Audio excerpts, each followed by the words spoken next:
sangat kami sayangkan sekali dari sebenarnya kemarin kita satgas ini sendiri memang kita akan baru mencanangkan industri tangguh tersebut. Dan memang pada saat awal memang sudah sempat ada. Saat ini memang kita akan ada industri tangguh. Jadi nanti akan kita canangkan salah satu perusahaan sebagai percontohan bagaimana dia bisa koordinasi langsung dengan puskesmas, bagaimana dia bisa apabila ada yang terkonfirmasi positif apa yang akan dilaksanakan dan bagaimana protokol kesehatannya. Kriterianya apa sih, Dok? Apanya? Perusahaan seperti apa sih? Ya. Jadi sama sih perusahaannya perusahaan biasa, perusahaan besar lah ya.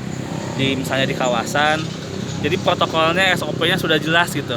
Kalau misalnya ada yang positif, bagaimana protokol kesehatannya kan rata-rata sudah mengikuti. Tetapi pada saat ada yang positif harus seperti apa, tracingnya bagaimana, koordinasinya bagaimana, sehingga kami harapkan perusahaan atau industri dan juga masyarakat ataukah ada yang lainnya untuk tidak usah takut terhadap Satgas dan untuk terbuka. Karena apa?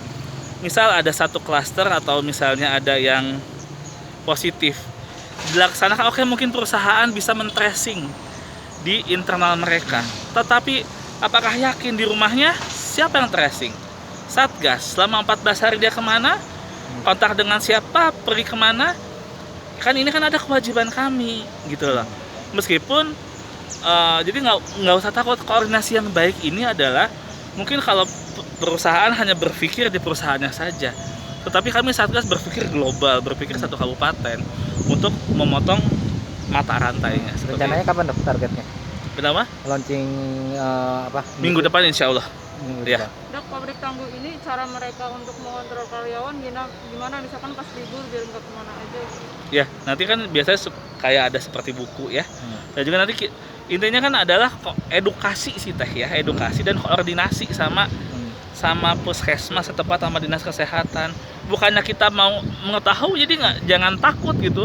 Kita mau membantu seperti itu. Kalau ada sistem Sherlock mungkin karyawan ke perusahaan. Nah, nanti akan kita jelaskan lebih lanjut pada saat sudah launching. Berarti sekarang kurang koordinasi, kurang edukasi ya perusahaan terhadap karyawannya, Dok? Bukan, tidak semua perusahaan ya Kang, ada beberapa yang memang masih ketakutan tidak melaporkan kepada kami. Tetapi kan ini merupakan hal yang penting gitu ya, seperti itu.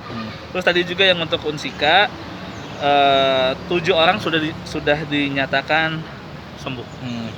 Dari 47 orang dinyatakan sembuh seperti itu, dan 1 orang meninggal dunia. Dok, satu lagi, kenapa Kerawang ini tidak masuk dalam PSBB? Ya, itu kemarin juga beberapa teman-teman bertanya. Ini kan adalah keputusan pusat, Kang. Keputusan pusat, keputusan langsung dari Pak Menteri. Kita juga tidak mengetahui nilai-nilai apa saja. Tetapi mungkin juga dengan adanya tindakan aktif dari Satgas, dan kita lihat kan musbidanya tuh sangat kompak ya. Jadi misalnya ada yang apa langsung akan ngelihat ya, misalnya sekarang juga kita kan Satgas secara aktif mencari kasus, dan juga kita juga alat sudah sampai dengan alat 4 PCR, 6 rumah sakit, semua rumah sakit swasta dipakai. Dari hanya 218 bed saat ini 779 bed.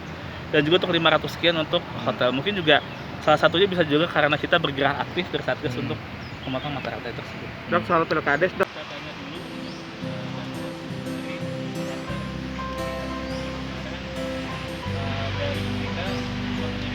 Terima kasih sudah nonton.